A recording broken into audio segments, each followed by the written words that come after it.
साथियों, हिंदी ज्ञानशाला चैनल पर आप सभी का हार्दिक स्वागत है। साथियों, आज हम चर्चा करेंगे भक्तिकालीन साहित्य के अंतर्गत प्रमुख निर्गुण और सगुण संप्रदाय एवं उनके आचार्य या प्रवर्तक। जैसा कि आप सभी को विदित है साथियों कि हमने भक्तिकाल जो है वो शुरू कर दिया है। भक्तिकाल के अंतर्गत हमने भक्तिकाल की पृष्ठभूमि, परिस्थितियाँ कौन कौन सी रही हैं, विभिन्न विद्वानों ने भक्तिकाल के उदय के संदर्भ में अपने अपने क्या क्या मत दिए हैं, साथ ही साथ आलवार संत कौन है, नयनार संत कौन है, जो कि हमारे एग्जाम की दृष्टि से वेरी वेरी इंपॉर्टेंट है, वो हमने पिछले वीडियोस में कवर कर लिया है। अगर आपने नहीं देखे हैं तो प्लेलिस्ट में जाकर आप उन्हें देख सकते हैं। आज जो हम पढ़ने वाले हैं वो भी एग्ज़ाम की दृष्टि से वेरी वेरी इंपॉर्टेंट है, क्योंकि प्रत्येक एग्ज़ाम में, चाहे वह यूजीसी का हो, नेट जेआरएफ का हो, RPSC first grade second grade से संबंधित कोई भी एग्ज़ाम हो जिसमें हिंदी विषय में हिंदी साहित्य जो लगा हुआ है, वहाँ पर इन प्रश्नों के आने की संभावना 100% बन जाती है। और ये एक ऐसे टॉपिक माने जाते हैं जहाँ से आपको प्रत्येक एग्ज़ाम में कोई ना कोई प्रश्न पूछा जाता है। यहाँ से कौन कौन से प्रश्न बन सकते हैं या कौन कौन से प्रश्न आए हुए हैं या आने की संभावना है, उन पर हम चर्चा करते हुए चलेंगे। अब हम साथियों शुरू करते हैं प्रमुख भक्तिकाल, जो भक्तिकाल के निर्गुण और सगुण संप्रदाय एवं उनके आचार्य। सबसे पहले हम जान लेते हैं कि निर्गुण और सगुण भक्ति होती क्या है, यानी कि किसे हम निर्गुण भक्ति कहेंगे या किसे हम सगुण भक्ति कहेंगे। तो साथियों, ब्रह्म के जो हैं दो स्वरूप होते हैं, एक होता है निर्गुण स्वरूप और दूसरा होता है सगुण स्वरूप। निर्गुण स्वरूप जो होता है वह जो भक्ति कहलाती है, वहाँ का जो ईश्वर होता है या जिस ईश्वर को हम भजते हैं वो निराकार होता है, यानी कि उसका कोई आकार नहीं होता है, रंग रूप नहीं होता है, कोई निश्चित आकृति नहीं होती है। वो जो ईश्वर का नाम लिया जाता है वहाँ पर उस निर्गुण या अरूप जो होता है उस निर्गुण को हम भजते हैं। निर्गुण भक्ति में ईश्वर को घट घट का स्वामी माना जाता है, यानी कि प्रत्येक, चाहे आप चींटी से लेकर हाथी तक और किसी निर्जीव वस्तु से लेकर सजीव वस्तु में भी आप ईश्वर को पा सकते हैं। यह बात कही गई है निर्गुण भक्ति के अंतर्गत, यानी कि ईश्वर जो है हर जगह व्याप्त है, हर जगह रहता है, यही बात कही गई है निर्गुण भक्ति के अंतर्गत। निर्गुण भक्ति में सबसे जो महत्वपूर्ण बात मानी जाती है वो है गुरु का। गुरु जो है या गुरु जिसको ईश्वर के समकक्ष माना जाता है, यानी कि गुरु की महत्ता को विशेष रूप से माना गया है निर्गुण भक्ति के अंतर्गत। गुरु ही एक ऐसा मार्ग करता या मार्ग प्रशस्त करता माना जाता है जो कि मनुष्य या जीव को ईश्वर से मिलाने के लिए एक सेतु का कार्य करता है। और निर्गुण भक्ति में आप देखेंगे कि नाम जप जो है या ईश्वर का जो स्मरण है वो वहाँ पर बहुत महत्व रखता है, क्योंकि किसी साकार रूप में ईश्वर को नहीं भजा जाता है, वहाँ पर निर्गुण रूप में बिना आकार के ईश्वर को वहाँ पर भजा जाता है। और कोई विशेष नाम नहीं रहता है, वो राम भी हो सकते हैं, कृष्ण भी हो सकते हैं, अन्य कई भी नाम हो सकते हैं, किंतु वे आकार के रूप में नहीं होते हैं, वो निराकार होते हैं और सर्व रूप में व्याप्त होते रहें। अब आती है कि सगुण भक्ति क्या होती है। तो सगुण भक्ति जो होती है, आराध्य के रूप, गुण, आकार आदि की कल्पना करके उसको मूर्ति का रूप देकर, उसको साक्षात रूप देकर जब उसको भजा जाता है, जब उसकी आराधना की जाती है, तब उसे हम सगुण भक्ति कहते हैं। जैसे कि अब आपको मैं बता दूं कि हम राम को भजते हैं, कृष्ण को भजते हैं, शिव को भजते हैं, तो हमें उनका आकार पता है। जब भी हम अपने नेत्रों को बंद करते हैं तो हमें अगर कृष्ण की भक्ति करनी है तो वही रूप हमारे सामने आ जाता है। हम राम की भक्ति करते हैं तो वही रूप हमारे एक मूर्ति जो है, कह सकते हैं कल्पना के रूप में जो हमारी जो मूर्ति है वो हमारे सामने प्रकट होती है, तो वही कहलाती है सगुण भक्ति। तो निर्गुण भक्ति में किसी भी ईश्वर का रूप, रंग, आकार कुछ नहीं होता है, जबकि सगुण भक्ति में रूप, रंग, आकार, तरह तरह के जो उनके रूप हैं उनको कल्पना के रूप में ढालकर, एक मूर्ति के रूप में ढालकर उसका गुणगान किया जाता है, उसकी आराधना की जाती है, उसको भजा जाता है। यही मुख्य अंतर होता है सगुण और निर्गुण भक्ति में। अब हम देखते हैं कि प्रमुख वाद या जो प्रमुख संप्रदाय हैं वो कौन कौन से हैं जो कि निर्गुण और सगुण भक्ति के अंतर्गत आते हैं। पहला है अद्वैतवाद। अद्वैतवाद जो है उसका प्रवर्तन शंकराचार्य जी ने किया था। वेरी वेरी इंपॉर्टेंट है, आपको याद रखना है कि अद्वैतवाद का प्रवर्तन किसके द्वारा किया गया, या अद्वैतवाद के प्रवर्तक कौन माने जाते हैं। तो अद्वैतवाद के प्रवर्तक माने जाते हैं शंकराचार्य जी। उन्होंने साथ ही साथ दशनामी संप्रदाय की भी स्थापना की है। वेरी वेरी इंपॉर्टेंट है, ये दो बातें हैं आपको यहाँ से याद रखनी है कि अद्वैतवाद के प्रवर्तक कौन हैं। तो अद्वैतवाद के प्रवर्तक शंकराचार्य जी हैं और उन्होंने दशनामी संप्रदाय की भी स्थापना की है। अगला पॉइंट आता है कि अद्वैत के अनुसार जीव और ब्रह्म में कोई तात्विक भेद नहीं है। वेरी वेरी इंपॉर्टेंट है, कई बार परीक्षा में पूछा गया है।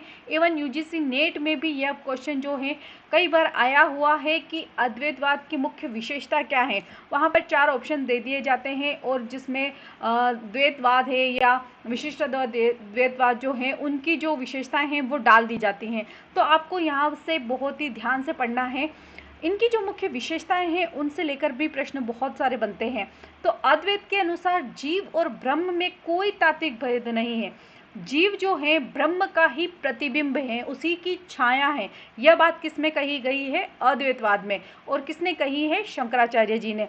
और ब्रह्म के समान ही जो जीव है वो मुक्त भी है और स्वयं प्रकाशमय भी है। यानी कि अद्वैत के अनुसार जो जीव और ब्रह्म है उनमें कोई अंतर नहीं है, दोनों ही एक समान है। और जीव जो है ब्रह्म का ही छाया है, उसी का प्रतिबिंब है, उसी का प्रतिरूप माना जाता है। और ब्रह्म के समान ही वह भी मुक्त है, स्वयं प्रकाशमय है। ठीक है, अब देखते हैं कि शंकराचार्य जी ने क्या बात कही है। तो शंकराचार्य जो हैं उन्होंने संसार को ब्रह्म यानी कि माया का रूप माना है। उनके अनुसार यह जो जगत है या जो जीव है, यह जो संसार है वह मिथ्या है और ब्रह्म जो है यानी कि जो ईश्वर है, जो निराकार है, वही सत्य है। अगला पॉइंट आता है कि अविद्या यानी कि अज्ञानता के कारण जीव जो है वह बंधनों में फंस जाता है और अविद्या के कारण ही जीव जो है बंधन को प्राप्त कर लेता है। और जीव का जो बंधन है मात्र अविद्या के कारण या अज्ञानता को के कारण ही होता है। जब वो ईश्वर को नहीं समझ पाता है तभी वह अज्ञानता के वश ईश्वर से दूर होता चला जाता है। और यह बंधन जो है, ये जीवों का बंधन जो है, ये जगत की जो माया है, वह विद्या यानी कि ज्ञान को प्राप्त करने के लिए रुकावट डालती है। और एक ही यही साधन है यानी कि विद्या या ज्ञान ही एक ऐसा साधन है जिसके द्वारा अविद्या या अज्ञानता का जो बंधन है उसको काटा जा सकता है। अगला पॉइंट देखते हैं कि अद्वैतवादी जो हैं संत वो आत्मा को एक न मानते हैं। उनके अनुसार यानी कि अद्वैतवाद जो है शंकराचार्य, उनके अनुसार न तो आत्मा एक है न अनेक है, न ही वे अगम है न आत्मा को उन्होंने न तो एक माना है न ही अनेक माना है। यानी कि जीव में जो आत्मा होती है वह एक नहीं है न ही अनेक है, वह तो अगम है, अगोचर है, अनित्य है, अलक्षण है और अनिर्वचनीय है। यानी कि ऐसी है जिसे हम पा नहीं सकते, जिसे का हम गुणगान ही नहीं कर सकते, जिसको हम देख नहीं सकते, जिसका कोई लक्षण नहीं है। ये जो सारी विशेषताएं हैं वह अद्वैतवादियों ने आत्मा की बताई है। अगला जो पॉइंट आता है हमारा विशिष्टाद्वैतवाद। महत्वपूर्ण तथ्य जो है वो हम देखेंगे। विशिष्टाद्वैत जो है उसके प्रवर्तक माने जाते हैं रामानुजाचार्य। कई बार परीक्षा में पूछा हुआ प्रश्न है कि विशिष्टाद्वैतवाद के प्रवर्तक कौन हैं। तो विशिष्टाद्वैतवाद के प्रवर्तक रामानुजाचार्य माने जाते हैं। विशिष्टाद्वैतवाद को हम श्री संप्रदाय भी कहते हैं। यानी अगर आपके प्रश्न बनता है कि श्री संप्रदाय के प्रवर्तक कौन है तो वह भी रामानुजाचार्य हैं। अब आप इसको याद कैसे रखेंगे कि श्री राम विशिष्ट हैं, श्री रामानुजाचार्य विशिष्ट हैं या श्री राम विशिष्ट हैं, इस तरह से आप इसको याद रख सकते हैं। वेरी वेरी इंपॉर्टेंट है, आपको याद रखना है। अगला पॉइंट आता है कि विशिष्ट अद्वैतवाद जो है उसके अनुसार 3 जो नित्य और स्वतंत्र पदार्थ हैं, कि इस संसार में जो है 3 जो पदार्थ हैं वह नित्य हैं और स्वतंत्र पदार्थ है। कौन कौन से हैं? पहला है अचित्त यानी कि जो प्रकृति है, जो नेचर है, वो नित्य भी है और स्वतंत्र भी है। दूसरा है चित्त यानी कि जीव, जो कि प्रत्येक प्राणी में पाया जाता है। आत्मा जो है वह भी स्वतंत्र पदार्थ है। और तीसरा है ब्रह्म, यानी कि ईश्वर, परमात्मा, भगवान जिसको हम कहते हैं।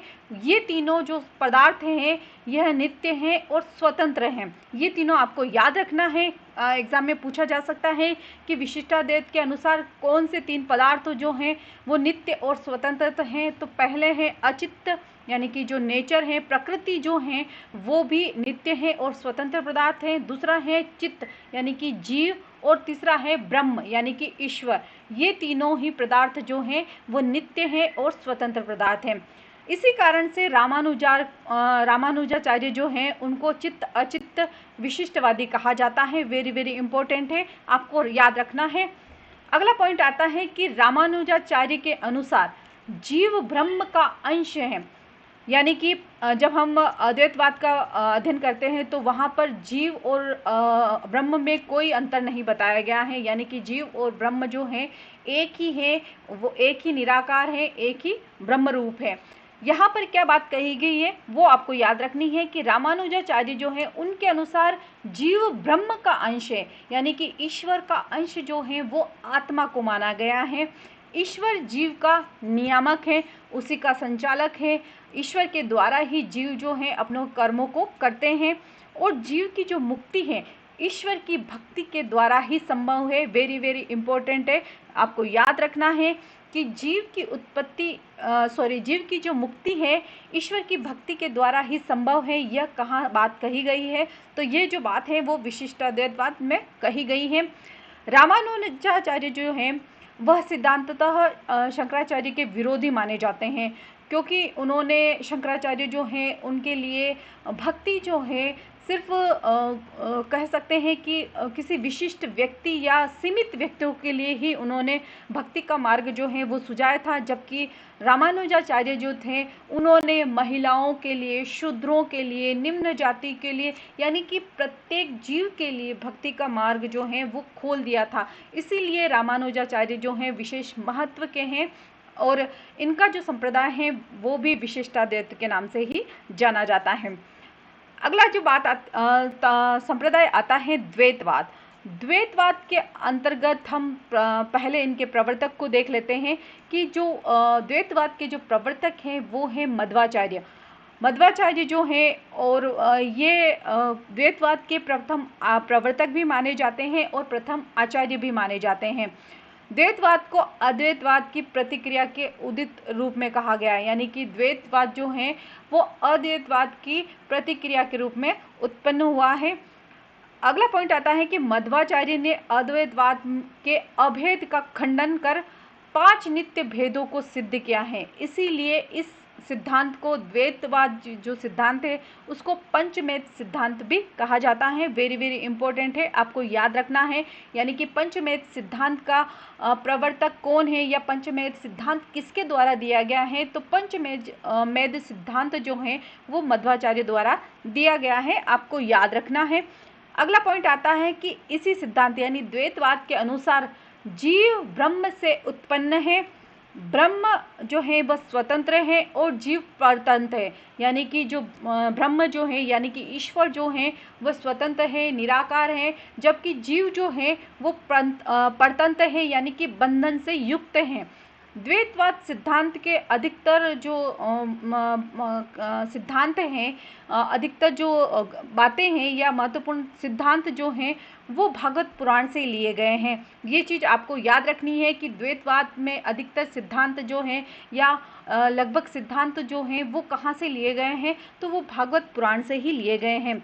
अगला पॉइंट आता है कि द्वैतवाद में मध्वाचार्य ने श्री हरि को अनंत गुणों से परिपूर्ण, जगत को सत्य और जीव को श्री हरि का किंकर यानी कि दास माना है। वेरी वेरी इंपॉर्टेंट है, आपको याद रखना है कि किसके द्वारा हरि का दास यानी कि जीव को हरि का दास यानी कि किंकर कहकर पुकारा है। तो वह द्वैतवाद के मध्वाचार्य द्वारा कहा गया है कि जो जीव हैं वह श्री हरि विष्णु का किंकर यानी कि दास हैं।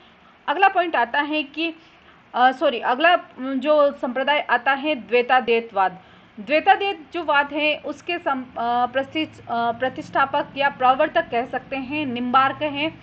निम्बार्क मत के अनुसार संसार ब्रह्म से भिन्न और अभिन्न दोनों ही हैं, यानी कि जो संसार है वो ईश्वर से भिन्न भी है और ईश्वर से अभिन्न भी है।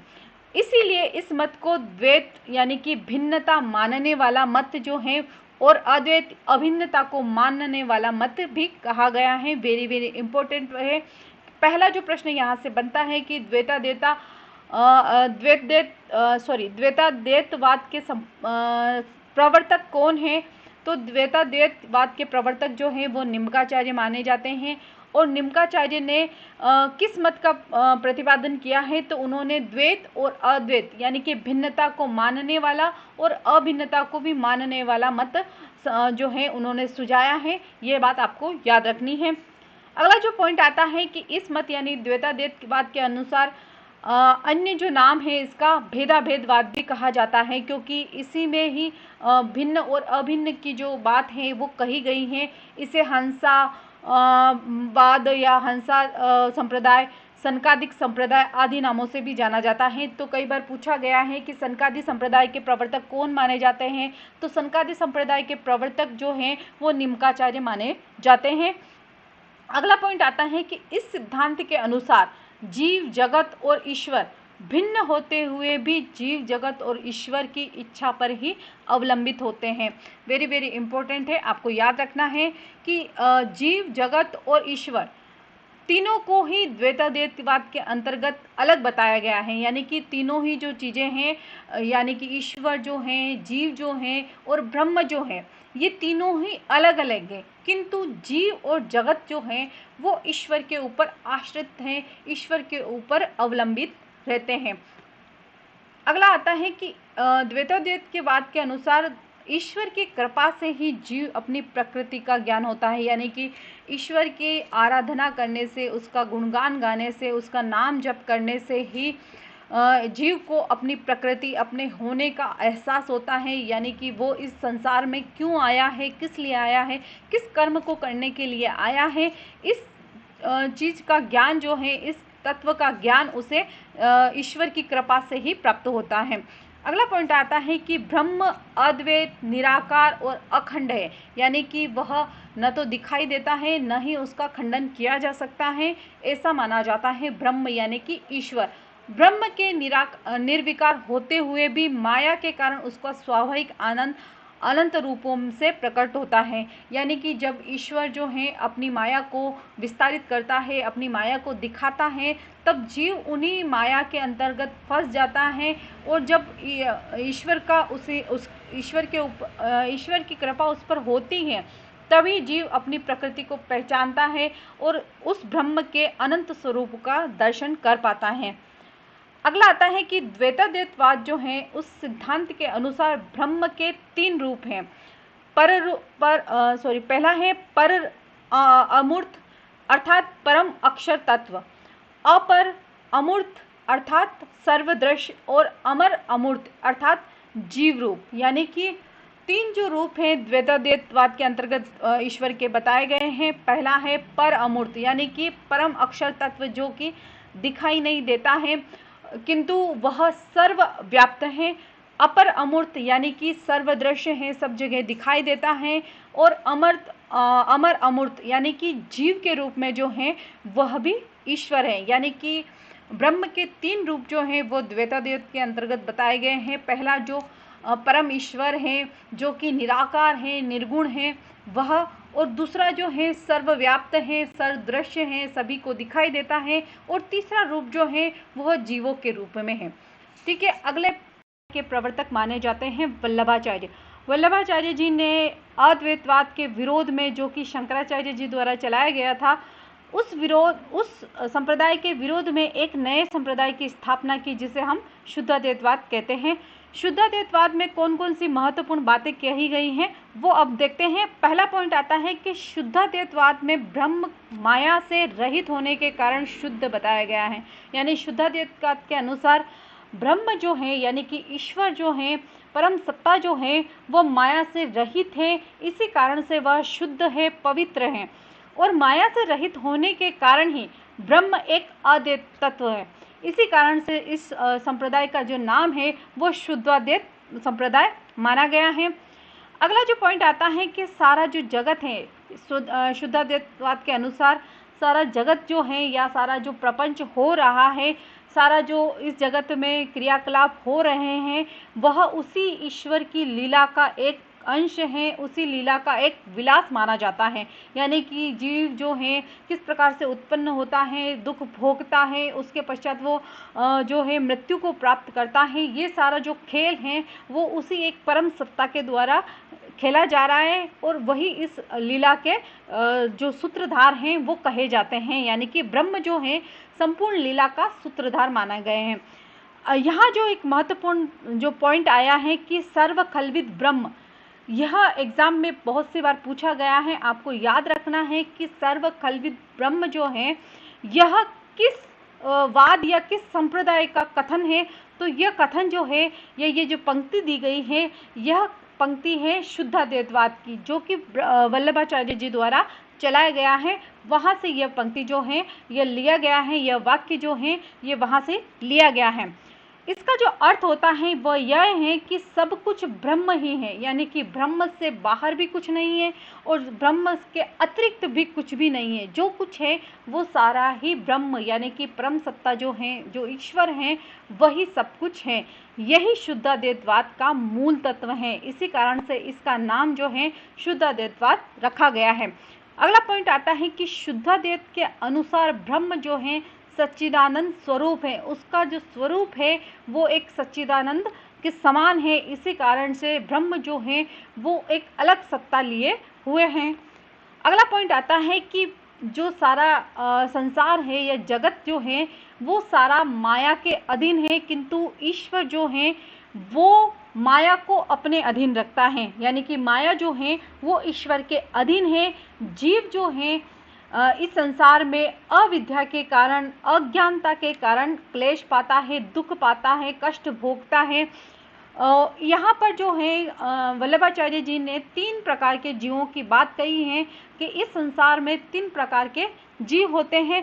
पहला जीव जो होता है वो है शुद्ध जीव, यानी कि जो पवित्र आत्मा होती है वो जीव कहलाता है शुद्ध जीव।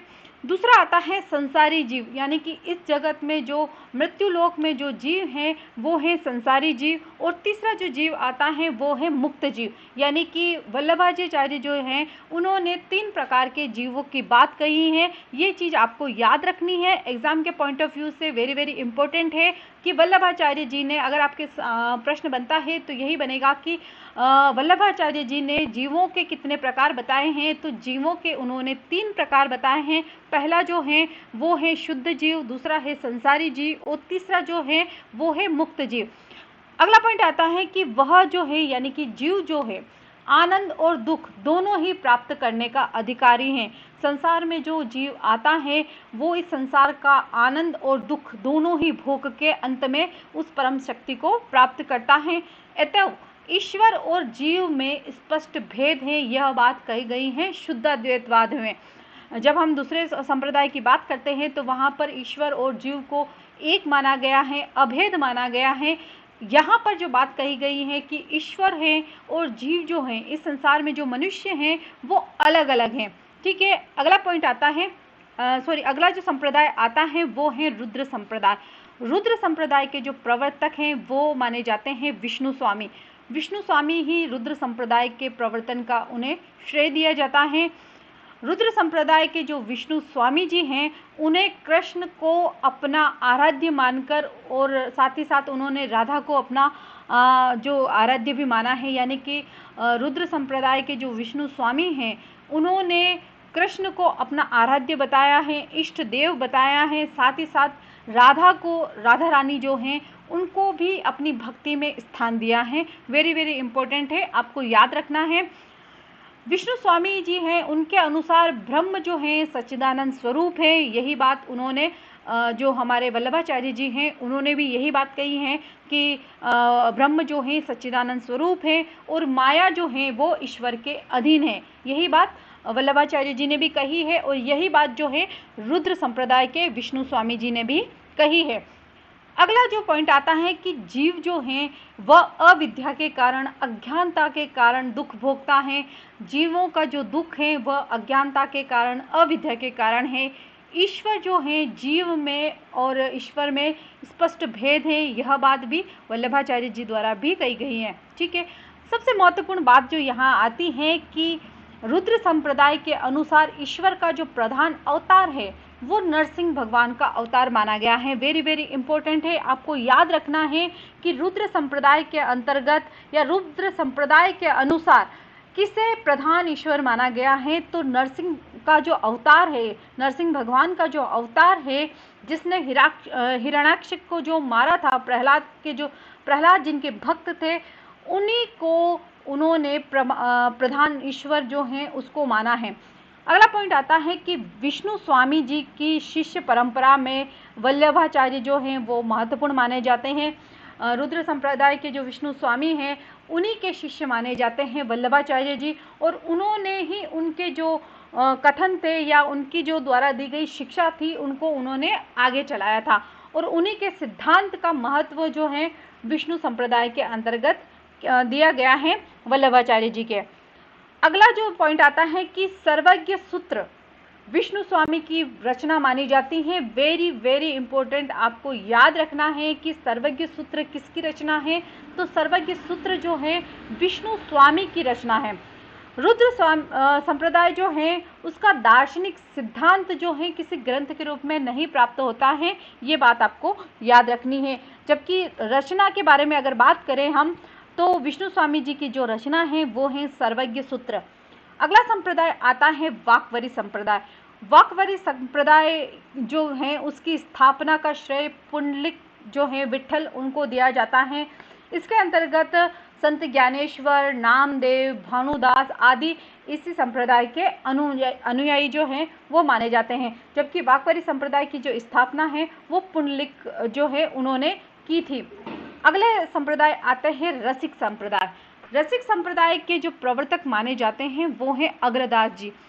इन्होंने यानी कि अग्रदास जी ने संप्रदाय में राम सीता की जो है श्रृंगारिक रचनाओं, जो श्रृंगारिक रचनाएं हैं या श्रृंगारिक लीलाएं जो हैं उसका रसपूर्ण वर्णन किया है। जिस प्रकार से सूरदास जी ने कृष्ण की जो लीलाएं हैं उनको बाल रूप में या उनकी श्रृंगारिक रूप में जो है उनका वर्णन किया है, उसी प्रकार राम और सीता का जो अग्रदास जी है उन्होंने राम और सीता के लीलाओं का जो वर्णन है वो श्रृंगारिक रूप में और श्रृंगार रस के रूप में किया है। अगला पॉइंट आता है कि अग्रदास जी जो हैं उन्होंने सखी भावना से राम की भक्ति की है। वेरी वेरी इंपॉर्टेंट है, आपको याद रखना है कि सखी भावना से राम की भक्ति करने वाले प्रमुख आचार्य या प्रमुख संप्रदाय के प्रवर्तक कौन माने जाते हैं, तो रसिक संप्रदाय के अंतर्गत सखी भावना से राम की भक्ति की जाती है और जिसके प्रवर्तक माने जाते हैं अग्रदास जी। रसिक संप्रदाय जो है इसी की मूल भावना मानी जाती है। रसिक संप्रदाय की जो मूल भावना है वो है रसिकता, आपको याद रखना है। और सखी भावना से राम की भक्ति किसके द्वारा की गई है, तो वो की गई है अग्रदास जी द्वारा। ये भी चीज़ आपको याद रखनी है। अगला जो संप्रदाय आता है वो है सर्वसुखी संप्रदाय। सर्वसुखी संप्रदाय के जो प्रवर्तक माने जाते हैं वो हैं रामचरण दास जी। रामचरण दास जी ने राम काव्य में श्रृंगारिक भावना का समावेश किया है, साथ ही साथ सर्व सुखी संप्रदाय की भी स्थापना की है। यहाँ पर श्रृंगार जो लिखा हुआ है वो गलत प्रिंट हुआ है, आपको याद रखना है। सर्वसुखी संप्रदाय के प्रवर्तक कौन माने जाते हैं, पहला प्रश्न यहीं से बनेगा कि सर्वसुखी संप्रदाय के प्रवर्तक कौन हैं, तो वो हैं रामचरण दास जी। और उन्होंने किस भावना से रचना की है, तो उन्होंने राम की जो है वो श्रृंगारिक भावना या श्रृंगार जो रस है उस भावना से ओतप्रोत उन्होंने रचना की है। इन्होंने जो पति पत्नी या दाम्पत्य भाव से जो है राम और सीता की उपासना की है, यानी कि जिस प्रकार से सीता और राम जो हैं पति पत्नी हैं और उनके जो दाम्पत्य जीवन से संबंधित जितनी भी बातें हैं उन सभी की रचनाएं या उन सभी की उपासनाएं इनके द्वारा की गई है। अगला जो संप्रदाय आता है वो है तत्वसुखी। तत्व सुखी संप्रदाय की स्थापना जीवाराम जी द्वारा की गई है। वेरी वेरी इंपॉर्टेंट है, आपको याद रखना है कि तत्व सुखी संप्रदाय की स्थापना किसके द्वारा की गई है। तो तत्व सुखी संप्रदाय की स्थापना जो है वो जीवाराम द्वारा की गई है। यहाँ से जो 2 प्रश्न बनते हैं कि स्वसुखी संप्रदाय की स्थापना किसने की है, तत्व सुखी जो संप्रदाय है उसकी स्थापना किसने की है। तो स्वसुखी जो है उसके स्थापक माने जाते हैं रामचरण दास जी, और तत्व सुखी जो संप्रदाय है उसके स्थापक माने जाते हैं जीवाराम जी।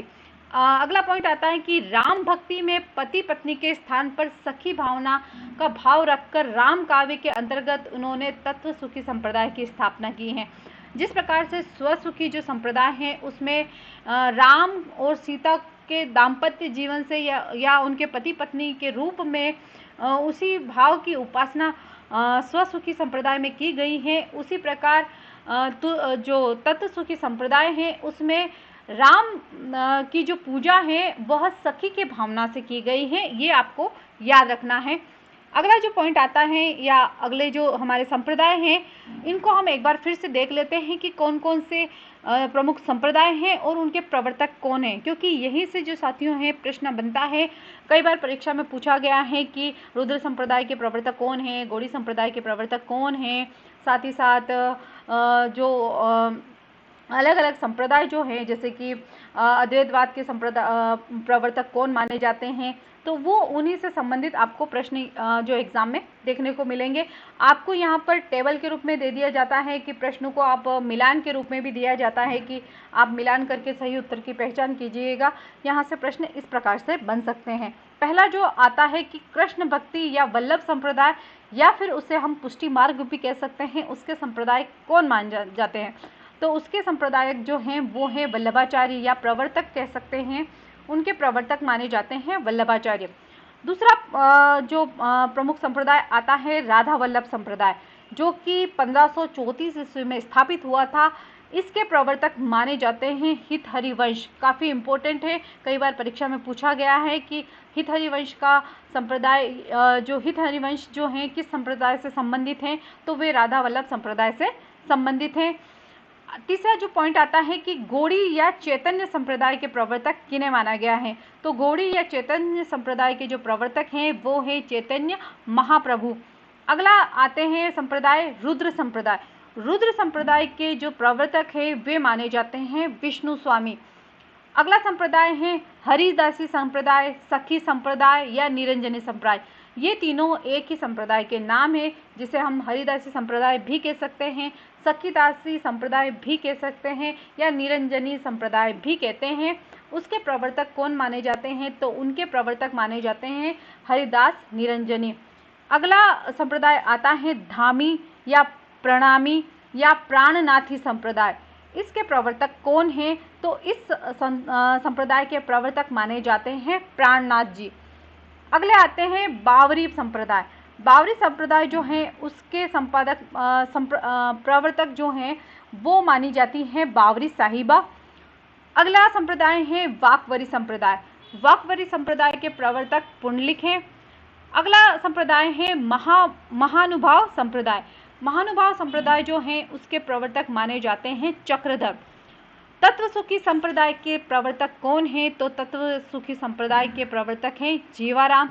जबकि स्वसुखी संप्रदाय के जो प्रवर्तक हैं वो कौन हैं, तो वो हैं रामचरण दास जी। क्योंकि इन दोनों में ही अक्सर बच्चे जो हैं कंफ्यूज हो जाते हैं, उन्हें समझ में नहीं आता है कि कौन से जीवाराम हैं तो और कौन से सुखी के संप्रदाय के प्रवर्तक कौन है या तत्व सुखी संप्रदाय के प्रवर्तक कौन है। अगला जो पॉइंट आता है वो है रसिक संप्रदाय। रसिक संप्रदाय के जो प्रवर्तक माने जाते हैं वो है अग्रदास जी। अगला है उद्दित संप्रदाय। उद्दित संप्रदाय जो है उसके प्रवर्तक माने जाते हैं स्वामी सहजानंद। अगला संप्रदाय है महापुरुषीय संप्रदाय, जिसके प्रवर्तक माने जाते हैं शांकर देव। अगले संप्रदाय की तरफ बढ़ते हैं, वो है रामदासी संप्रदाय। रामदासी संप्रदाय के जो प्रवर्तक हैं वो है रामदास जी।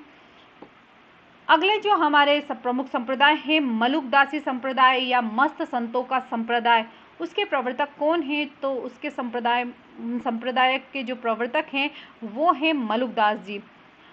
अगला जो महत्वपूर्ण है हमारा संप्रदाय, सत्यनामी संप्रदाय, इसके प्रवर्तक कौन माने जाते हैं? तो इसके प्रवर्तक जो माने जाते हैं वो हैं जगजीवन दास। तो साथियों, आज हमने प्रमुख संप्रदाय, प्रमुख वाद जिनको कहते हैं, निर्गुण और सगुण संप्रदाय से संबंधित जितने भी महत्वपूर्ण तथ्य थे, उनसे संबंधित कितने महत्वपूर्ण प्रश्न जो हैं वो बन सकते हैं, उन सभी को हमने विस्तृत और अच्छे ढंग से देखा है। अगर आपको मेरा वीडियो पसंद आया है तो इसे लाइक कीजिएगा, शेयर कीजिएगा, अपने दोस्तों के साथ शेयर करना ना भूलिएगा, चैनल को सब्सक्राइब करना ना भूलिएगा। Thank you for watching. धन्यवाद।